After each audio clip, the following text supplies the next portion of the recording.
ఈ ఏడాది తోతాపూరి రకం మామిడికి గిట్టుబాటు ధర లేకపోవడంపై తిరుపతి జిల్లా రైతు సంఘం నాయకులు చంద్రగిరి మండలంలో సమావేశం నిర్వహించారు. ఈ సందర్భంగా వారు మాట్లాడుతూ ఏడాదికి ఒకసారి కష్టపడి పండించిన మామిడి రైతులకు లాభాలు చేకూరేలా ప్రభుత్వం చొరవ చూపాలని రైతు సంఘం నాయకులు యారాసి చంద్రశేఖర్ రెడ్డి కోరారు. చంద్రగిరిలోని ఓ ప్రైవేట్ కళ్యాణ మండపంలో రైతు నేతలు సమావేశం నిర్వహించారు. మామిడి మండీలు నిబంధనలకు విరుద్ధంగా కిలో తోతాపూరి 4 రూపాయలుగా కొనుగోలు చేస్తున్నాయని ఆయన వాపోయారు. ఫ్యాక్టరీలు సైతం కిలో 7 రూపాయలు చొప్పున కొనుగోలు చేయడం దారుణమన్నారు.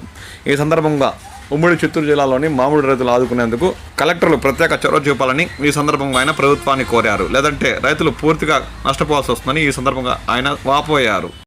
మన దేశం భారతదేశంలో 80% రైతులు రైతే వెనుక అనేది నానుడిగా ఉంది.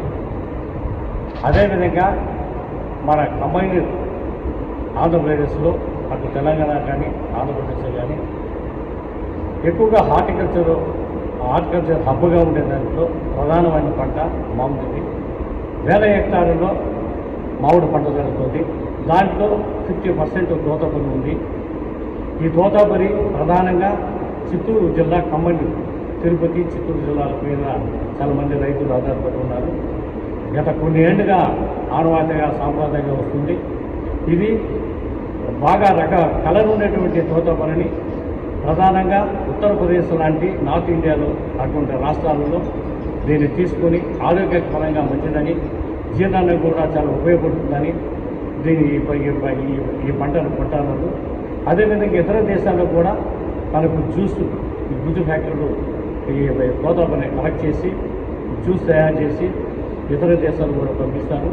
కాకపోతే బూచిలాగా చూపిస్తూ ఉద్యోగం జరుగుతూ ఉంది, మా దగ్గర పలుపు నిలిచిపోయింది అని తప్పుడు సమాచారం ఇస్తున్నారు. 1% ఉన్నా మనది ప్రపంచం విశాలమైంది. 7 ఖండాలకు సంబంధించింది. ఒక యూరోప్లోనే యుద్ధం జరగచ్చు. ఆఫ్రికన్ ఖండంలో చాలా దేశాలు ఉన్నాయి. అదేవిధంగా దక్షిణ అమెరికా, ఉత్తర అమెరికా లాంటి దేశాలలో కూడా ఉన్నాయి. అక్కడ కూడా ఈ బల్బు కానీ పంపించిందైతే కేంద్ర ప్రభుత్వం పర్మిషన్ ఇచ్చిందైతే గిట్టుబాటు ధర రైతుకు వస్తుంది.